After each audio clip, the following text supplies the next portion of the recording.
Hello friends, welcome back on biology कक्षा। आज हम क्लास 10th के चैप्टर नंबर फर्स्ट का पार्ट 2 देखने जा रहे हैं।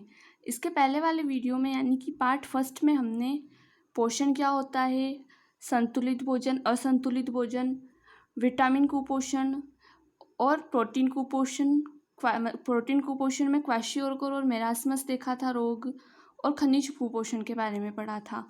आज हम मानव स्वास्थ्य यानी ह्यूमन हेल्थ के बारे में पढ़ने जा रहे हैं। अब ह्यूमन हेल्थ में सबसे पहले आता है जल।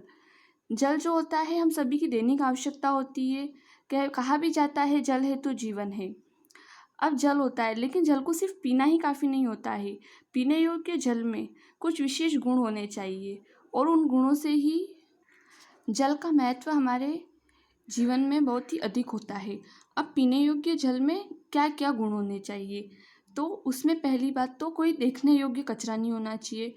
मतलब जैसे कोई धूल के कण या फिर कोई वनस्पति, ये जो है पीने योग्य जल में नहीं होना चाहिए। पीने योग्य जल या पानी में कोई कण या वनस्पति ना हो।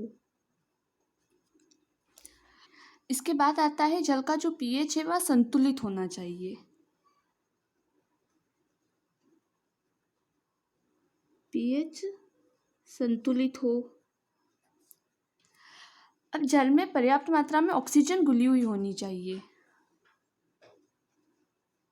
जल में पर्याप्त मात्रा में ऑक्सीजन घुली होनी चाहिए। जल में कोई भी सूक्ष्म जीव नहीं होना चाहिए।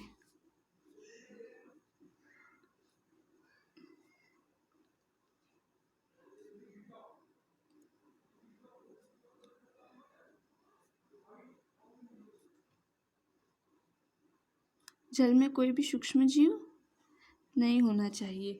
तो ये कुछ गुण हैं जो हम जल पीने में प्रयोग करते हैं, उनमें ये गुण होने चाहिए। अगर जल में ये सब गुण नहीं हो तो हम बहुत से रोगों से ग्रसित हो सकते हैं। अशुद्ध जल पीने से या दूषित जल पीने से बहुत से रोगों के शिकार हो सकते हैं। अब जल हमारे लिए आवश्यक क्यों होता है? बहुत से डॉक्टर्स भी ये सलाह देते हैं कि हमें पूरे दिन में कम से कम 8 से 10 गिलास पानी पीना चाहिए। अब जल हमारे लिए आवश्यक क्यों होता है? तो जब हम जल का अत्यधिक मात्रा में सेवन करते हैं या पर्याप्त मात्रा में जल पीते हैं, तो जल से जो हमारे शरीर के जो टॉक्सिक पदार्थ होते हैं, जो विषैले पदार्थ होते हैं, वे पसीने के थ्रू शरीर से बाहर निकल जाते हैं। इसीलिए जल पीना बहुत ही आवश्यक होता है।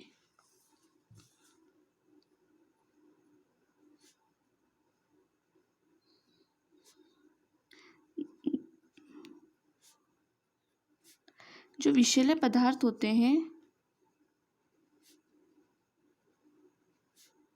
वे पसीने के माध्यम से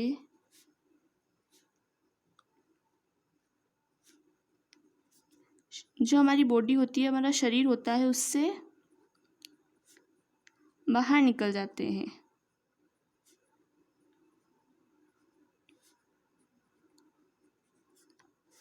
अब जल में फाइबर्स भी पर्याप्त मात्रा में पाए जाते हैं।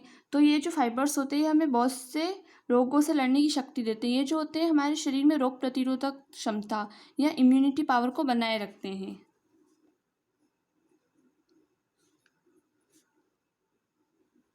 जल में जो उपस्थित रेशे होते हैं या फाइबर होते हैं वे हमारे रोग प्रतिरोधक गुण को बनाए रखते हैं। और जल का नियमित रूप से सेवन करने से जो हम एलर्जी के चांसेस रहते हैं वो भी बहुत कम रहते हैं। एलर्जी के बचाव के लिए भी जल आवश्यक होता है।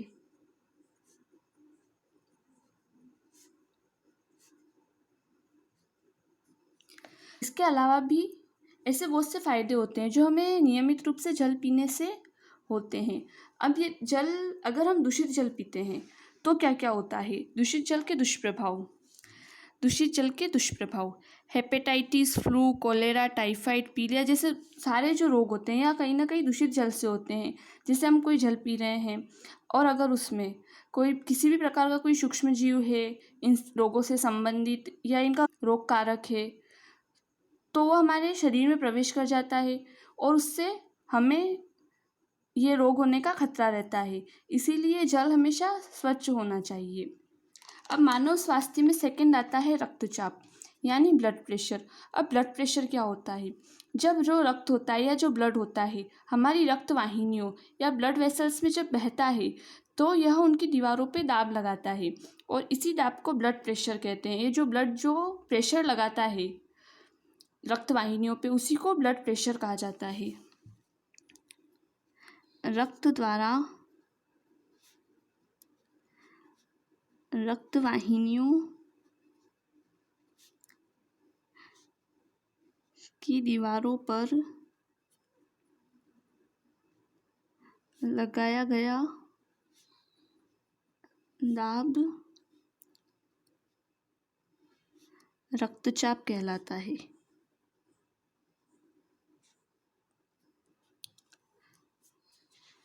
अब रक्तचाप मापने के यंत्र को क्या कहा जाता है? यह कंपटीशन एग्जाम की दृष्टि से भी बहुत ही इंपॉर्टेंट क्वेश्चन है कि रक्तचाप मापने के यंत्र को क्या कहा जाता है। तो स्फिग्नोमेनोमीटर